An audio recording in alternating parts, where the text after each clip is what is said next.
Do you know that just earning money isn't enough? True wisdom lies in understanding, managing, and growing it. Most people struggle financially because they lack financial intelligence. In this video, we'll talk about the Financial Intelligence Blueprint, a framework that will teach you how money thinks and how you should think to move towards financial freedom. So, if you want to make money your servant, not your master, watch this video till the end. Let's start without wasting any more time.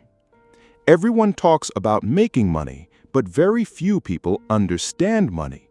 This is the difference between an ordinary person and a financially intelligent individual. If you're just working hard and earning money in your life, but don't know how to handle it, you're like a sailor adrift in the ocean without a map. There's a perspective, a blueprint, that once understood can completely change the structure of your financial life.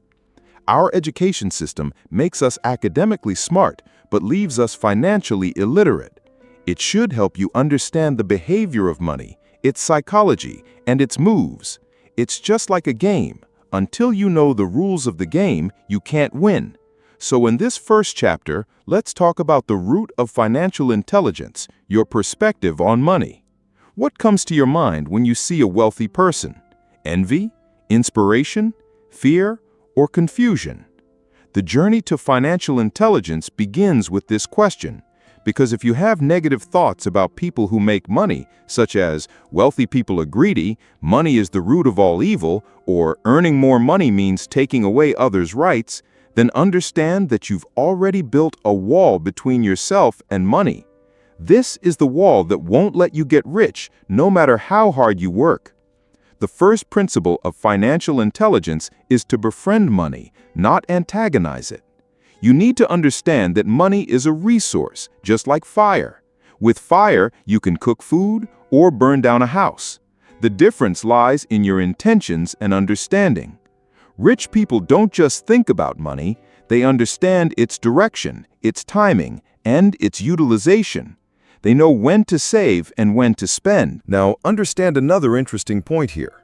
Financial intelligence doesn't mean you need a big finance degree or to delve deep into economics. No, it means keeping an eye on these four things: where your income comes from, where your expenses are going, how many assets you have, how many liabilities you have. If you honestly understand these four things and pay a little attention to them daily, you can get ahead of the other 90% of people. But many people make a fundamental mistake. They focus on income, not assets.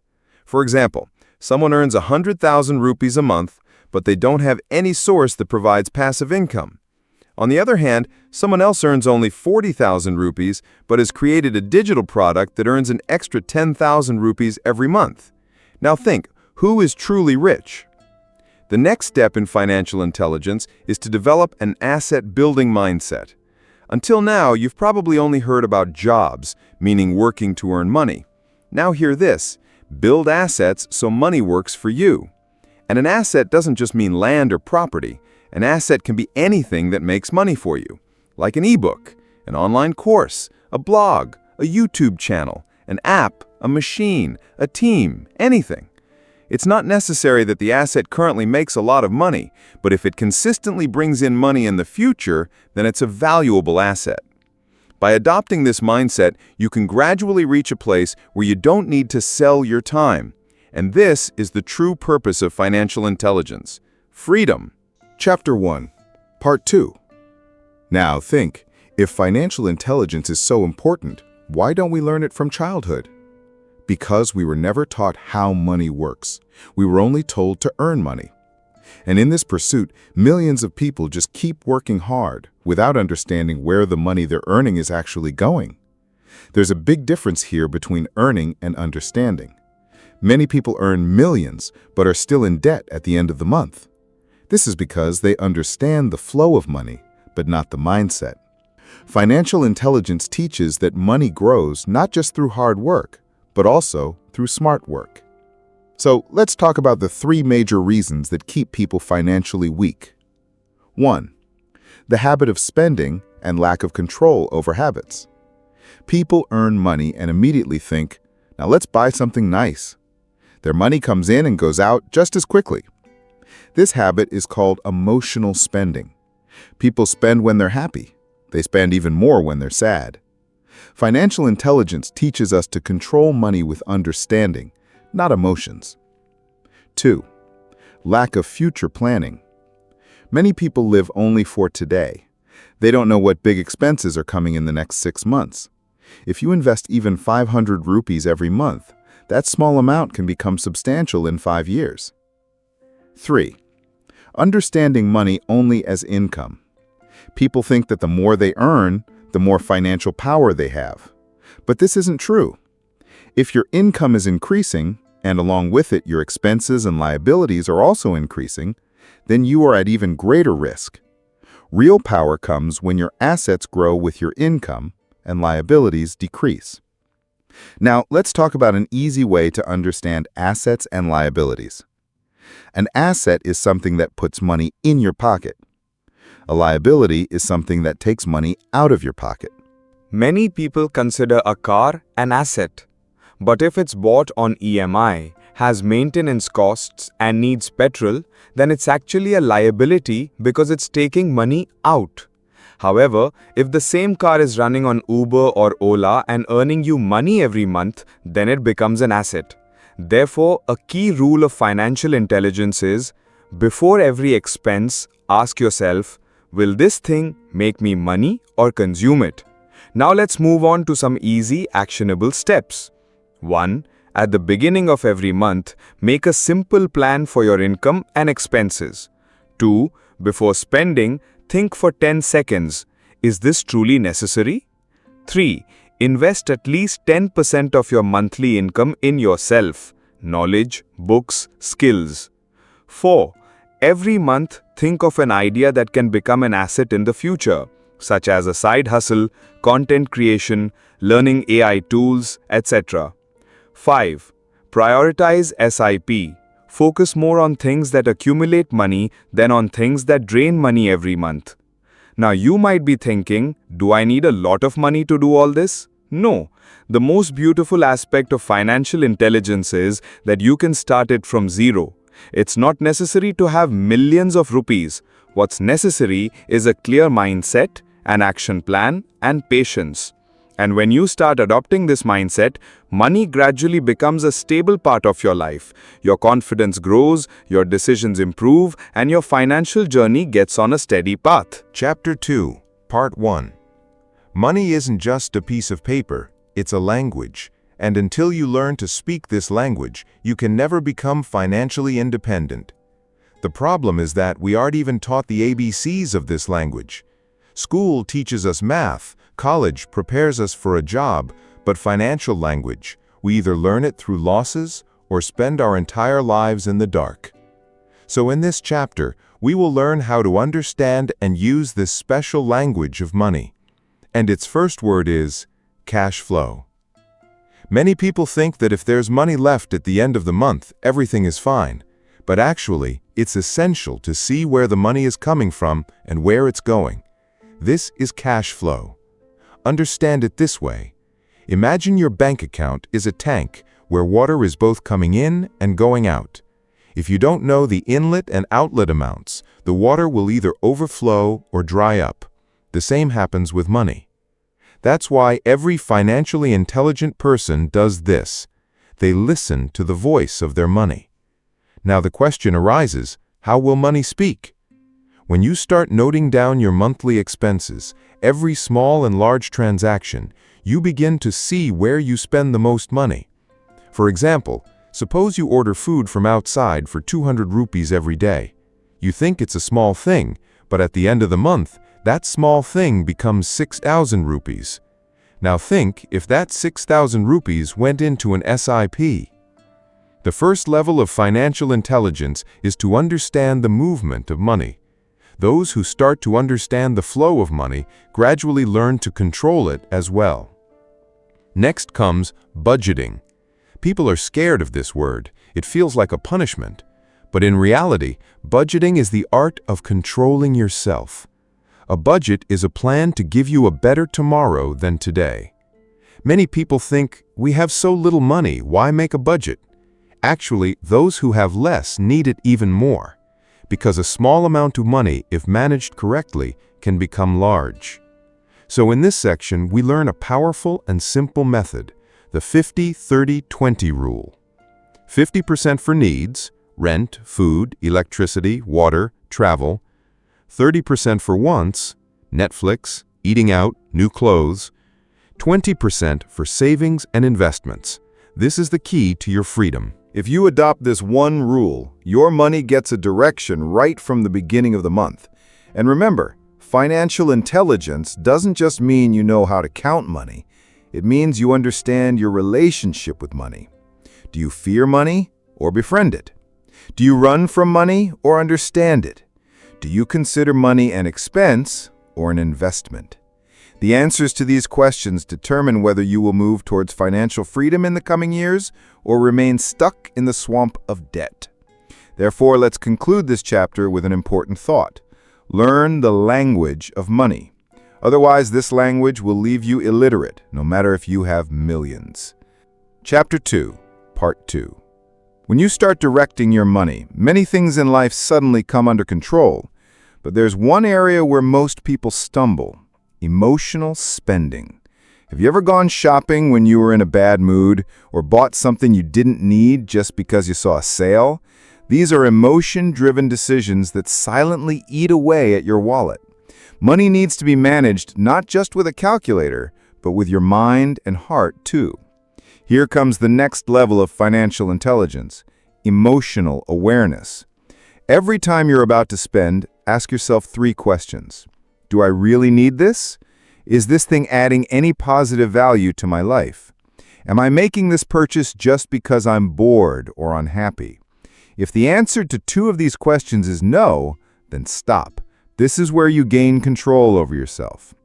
Now let's talk about a concept that can make a huge difference in your life: the emergency fund. Anything can happen in life. You might lose your job, face a medical emergency. If you haven't saved money for such times, all your planning will falter. Therefore, it's essential to keep at least 6 months' worth of expenses in a separate account that is immediately liquid and accessible.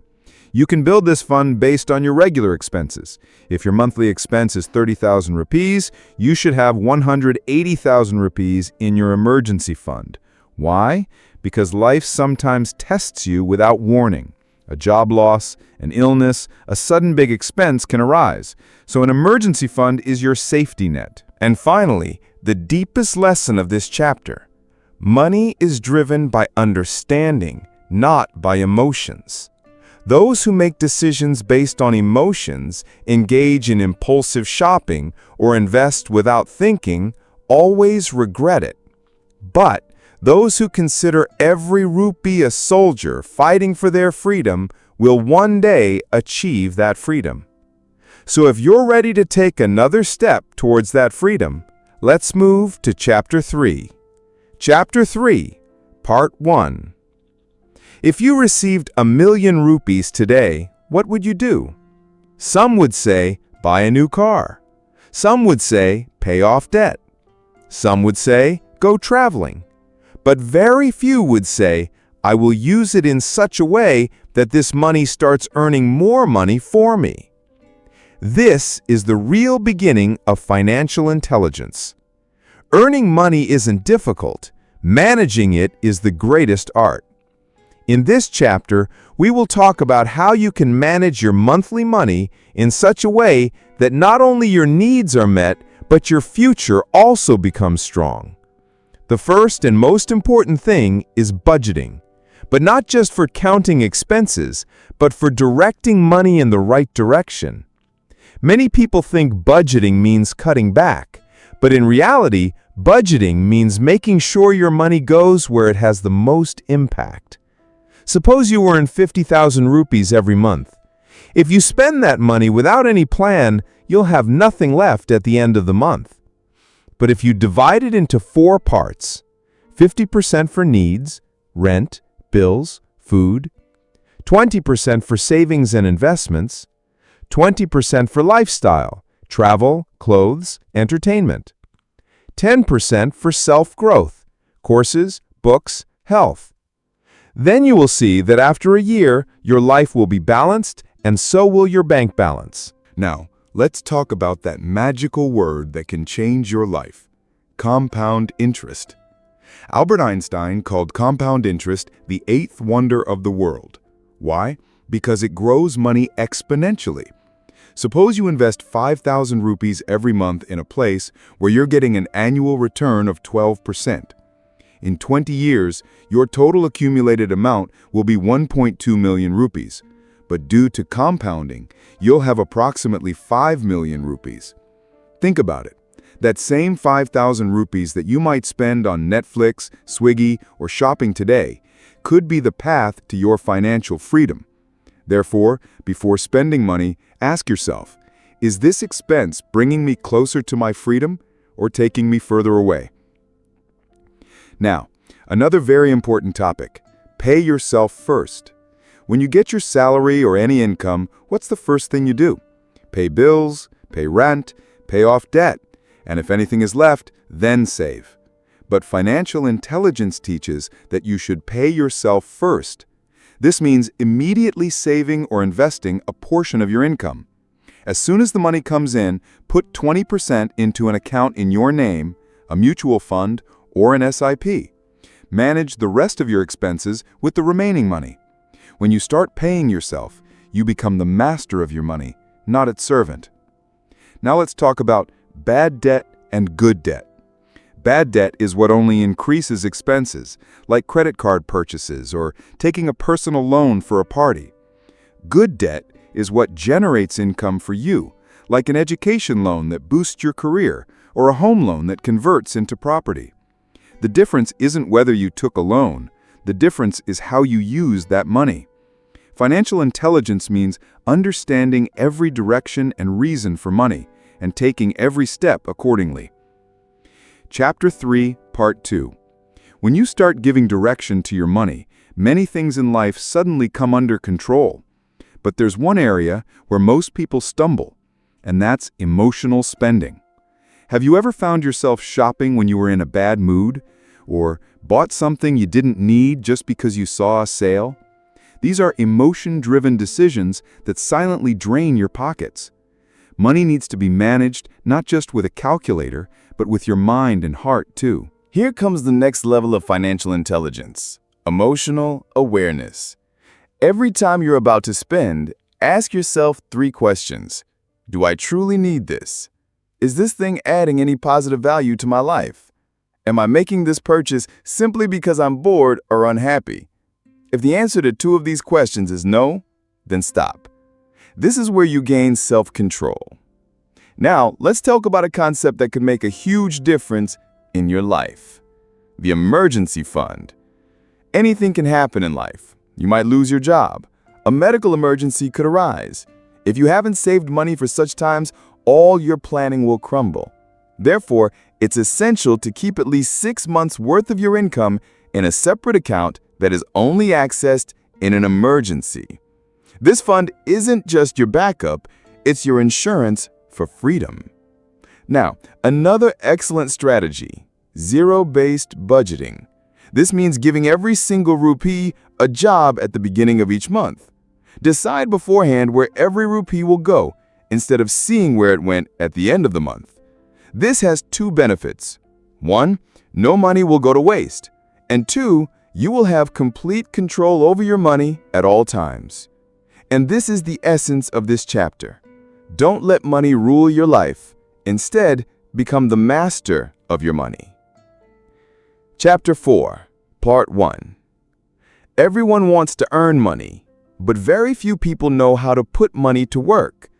The real game of getting rich isn't about how much you earn, but how you circulate what you earn. Until now, you've learned how to manage money. Now it's time to go up a level and step into the world of cash flow strategies. This is where the real game begins. Now listen carefully. As long as you're only earning money through your own hard work, you'll always be limited, because your time is limited, your energy is limited. But if you want money to work for you, you need to create a system where money generates more money. The first step is to understand and create passive income sources. Now, passive income doesn't mean you do nothing and money just rains down. It means you put in effort once, and then that effort repeatedly brings you income. For example, you create a digital course. You build it once, and it sells repeatedly. You invest in the right companies in the stock market. Those companies will grow and give you dividends and returns. You create a blog or a YouTube channel. Content is prepared once, then it brings in views repeatedly. This is the real marketing mindset. Consider yourself a brand. Every skill, every talent you possess is an asset. And if presented correctly, that asset can be a game changer in your life. Now comes another incredibly powerful point, the reinvestment mindset. Smart people don't spend money. They put money back to work.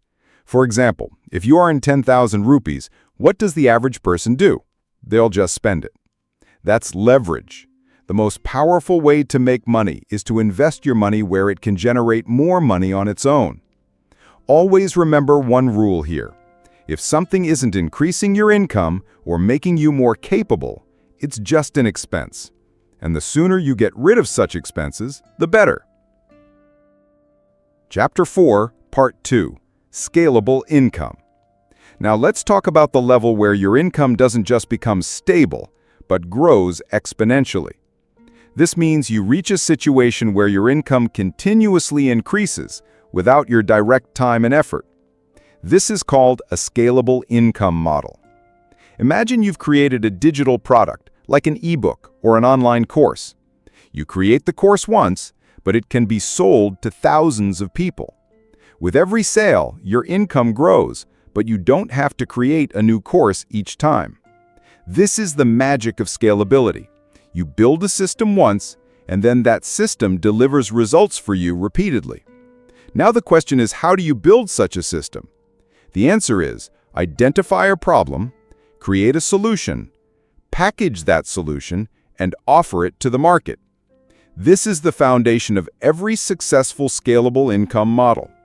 You need to understand people's needs and then provide a solution they'll buy again and again. Financial system and tracking. Now, let's talk about the most crucial thing that many people overlook: financial system and tracking. Every income source of yours should be tracked. Every expense should be recorded, and the performance of every investment should be checked. The easiest way to do this is a simple Excel sheet or any finance tracker app where you enter every detail of your income, expenses, and investments. Most people don't get rich because they are just busy making money, but they never understand where the money is coming from. And another important point, automation. Automate as many things as you can, such as systematic investment plans or SIPs, EMI payments, savings transfers, and tax calculations. When all these tasks are automated, oh come on, let's just buy this expensive thing. You only live once. People ruin their entire financial health by falling for this dialogue. But the true player knows when to stop themselves and when to take risks for growth. This is the essence of financial intelligence. You control your mindset, not money. And only when your mindset is strong can you sustain a financial system in the long run. Now you've learned how to turn an income into a scalable system, how tracking and automation can make your life easier, and how emotional discipline can help you build long-term wealth. Multiple income streams. Did you know that relying on just one income source can be the biggest financial risk?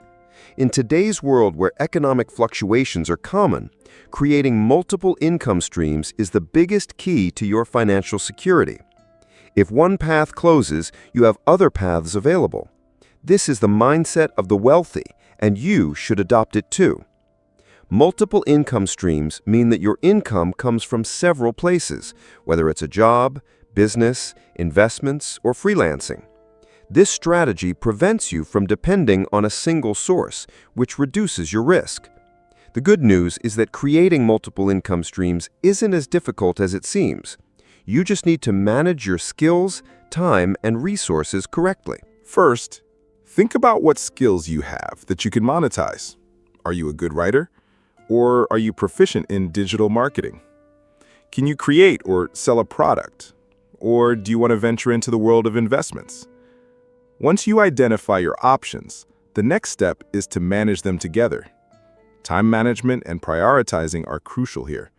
They say time is money, but I'd say money follows good time management.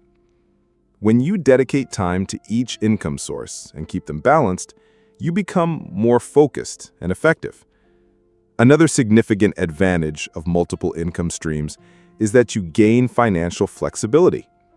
For example, if one of your businesses declines, multiple income streams don't mean you dabble in everything and don't get a good grip on anything. Quality and focus are essential here.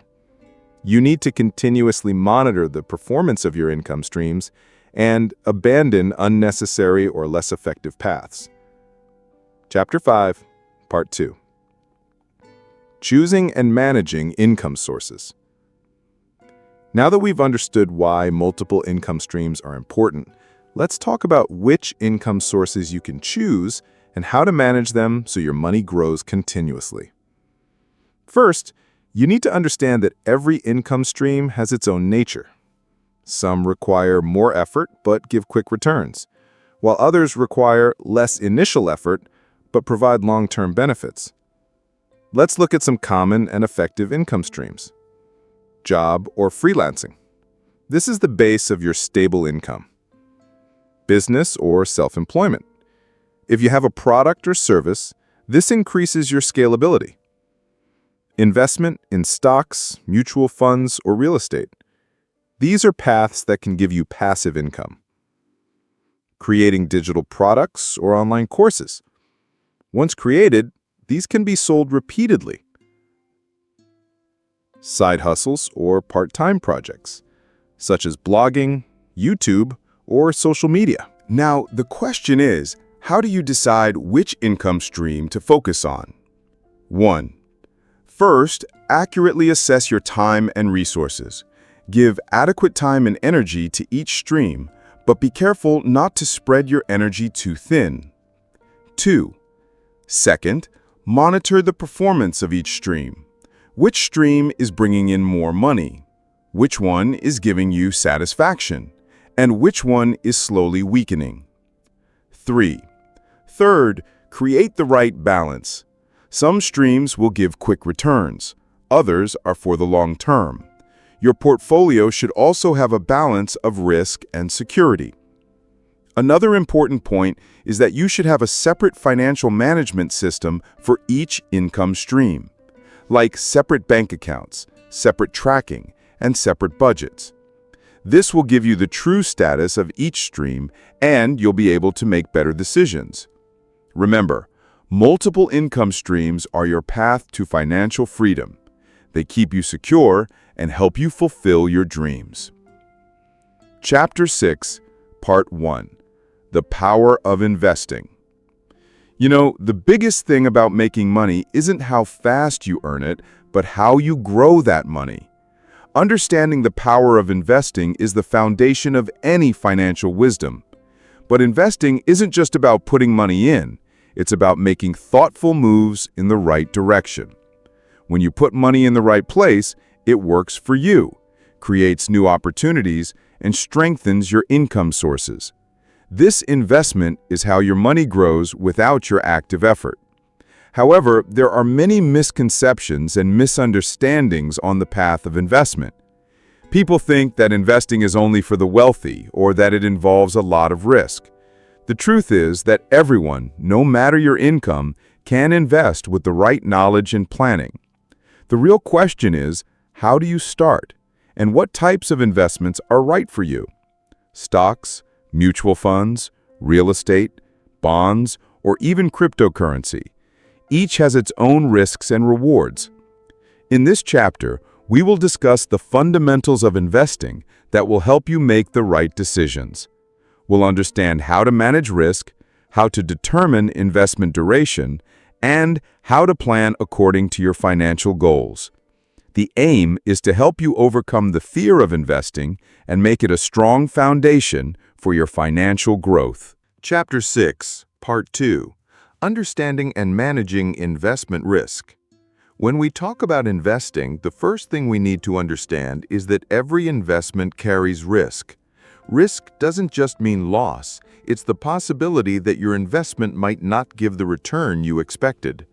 Therefore, when investing, it's very important to understand your risk tolerance. Risk tolerance is different for everyone. This means some people like to take risks, while others prefer secure investments. When it comes to diversification, it means putting your money in different places, such as stocks, bonds, real estate, mutual funds, etc. This way, if one investment incurs a loss, another investment can compensate for it. Compounding means that the returns you get on your investment are also added to your investment, which makes your money grow faster. Therefore, having patience and investing with the right strategy will lead you to financial independence. If you apply this knowledge in your life, you'll find that money starts working for you instead of you working for money. Chapter 7, Part 1. Budgeting and Controlling Expenses. Did you know that financial understanding isn't limited to just earning? The true power of wealth is understood when you can manage it correctly. The next big part of financial intelligence is budgeting and controlling expenses. When you keep track of your income and expenses, you find out where your money is going. This is very important because without control, expenses keep rising and savings decrease. Budgeting isn't as difficult as it seems. Just note down your income and essential expenses and see where cuts can be made. In simple terms, a budget is the map of your financial road. It tells you how much to spend and how much to save. A proper budget can help you avoid unnecessary expenses and focus on your priorities. In today's fast-paced world where expenses are increasing, budgeting and controlling expenses are like a doctor for your financial health. It saves you from financial stress and leads you towards a stable future. Let's understand that budgeting isn't just about limiting expenses, it's your path to financial freedom. When you spend your money wisely, you feel balance and peace in your life. Chapter 7, Part 2. The Importance of Saving and Investing. When we talk about financial intelligence, the importance of saving cannot be overlooked. Saving not only provides security for the future, but also helps you deal with unexpected expenses. The best way to start saving is to set aside a fixed portion of your income every month. You can think of this as an emergency fund. This fund protects you from financial crises in case of job loss, illness, or any other unexpected situation. Along with saving, understanding the importance of investing is also crucial. Money doesn't grow by just saving, but with the right investment, your money works and grows over time. Therefore, both saving and investing should be kept balanced. To achieve great financial success in life, you need to balance your expenses, savings, and investments. This balance not only gives you financial security, but also opens the way to fulfill your dreams. Therefore, when facing financial challenges, people who continue to move forward while others get stuck in difficulties, the answer is financial discipline. Without discipline, money gets spent quickly and there's no goal for saving or investing. A small but effective habit is to set a budget for all your essential expenses and investments at the beginning of each month. A budget helps you understand where each part of your income is going and which expenses can be cut. This effective habit not only prevents you from increasing your budget, but also saves you from unnecessary debt. When expenses are controlled, the need to take on debt will also decrease and your financial situation will be stronger. This kind of understanding and discipline is a crucial part of everyone's financial journey. The next section will delve deeper into this. Chapter 8, Part 2. Emotional Control and Financial Discipline. When it comes to financial discipline, the biggest danger is making wrong decisions by getting carried away by emotions. People who separate their decisions from emotions when they invest do thorough research, invest systematically, and have patience. In simple terms, create a system to manage your money. When you act with discipline, your decisions will be better and financial freedom will come closer. In this chapter, we saw how financial discipline and emotional control can strengthen your financial position. In the next chapter, we will talk about the intricacies and wisdom of investing. Chapter 9, Part 1, Understanding Investment. The most important thing in financial wisdom is understanding investment. The right investment not only gives you wealth, but also financial security and peace of mind. Investing doesn't just mean the stock market or mutual funds. It means making every financial decision in your life wisely. Think about it. When you just spend money, it's gone. But when you put money in the right place, it grows. Investment gives you the benefit of an increase in the value of money over time. But remember, haste or carelessness in investing can also lead to losses. Therefore, every investment should be backed by thought, research, and wisdom. You should know your risk capacity, your goal, and the market situation. In today's world, there are many investment options, such as stocks, bonds, real estate, gold, and even digital currency. Each option has its advantages and disadvantages. Choosing wisely and planning are the keys to success. Chapter 9, Part 2, Smart Investment Strategies. Now that we've understood the basics of investing, let's talk about some strategies that will take your financial wisdom to new heights. 1. First things first, never trust everyone's advice. There are rumors and organized propaganda in the market, so do your own research. 2. The second strategy is diversification. This means it's not right to put all your money in one place. If there's a loss in one area, it can be covered by another. So splitting money across stocks, bonds, real estate, and other options is smart. 3. Third, patience is the biggest weapon in investing. Hasty decisions often lead to losses. Understand the market's ups and downs, but don't deviate from your plan. 4. Fourth strategy, regularly review your investments and make adjustments as needed. But don't panic at every small dip. Move forward with a long-term perspective. 5. Finally, tax planning is also essential with investments. Saving taxes effectively can increase your earnings. It's beneficial to seek expert advice for this. If you adopt these strategies, you will not only increase your understanding of investing, but also become financially stronger.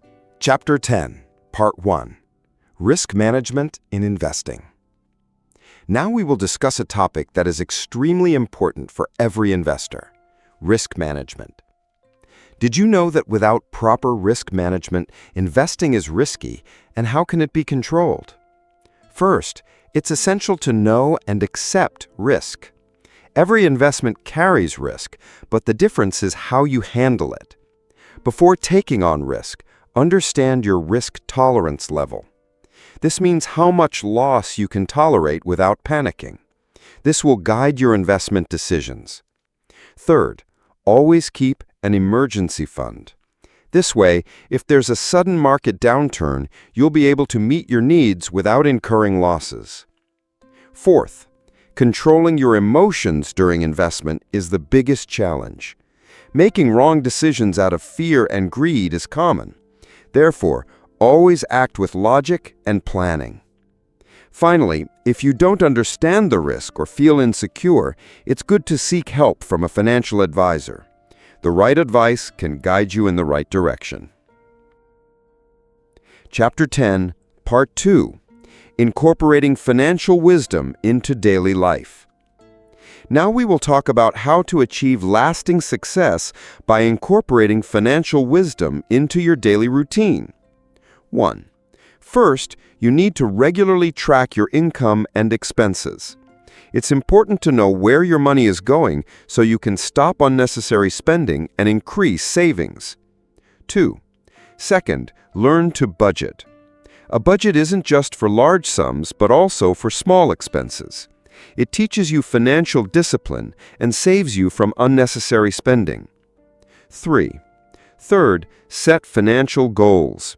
Whether it's buying a house, children's education expenses, or saving for retirement, having goals makes your plan clear and motivates you to work in that direction.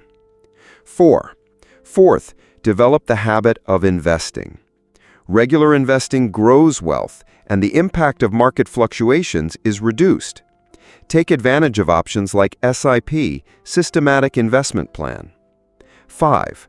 Fifth, keep increasing your financial knowledge. Read economic news, learn new investment options, and improve your decisions. Wisdom comes from knowledge. By incorporating all these things into your habits, you can strengthen your financial situation. If you think this information can be useful for someone else, share it, because true knowledge is that which is shared. To get information about new videos first, be sure to turn on the notification bell. And if you want to read this content as an ebook, that's also available. To get the ebook, you can contact us on WhatsApp. The link will be available in the description and pinned comment.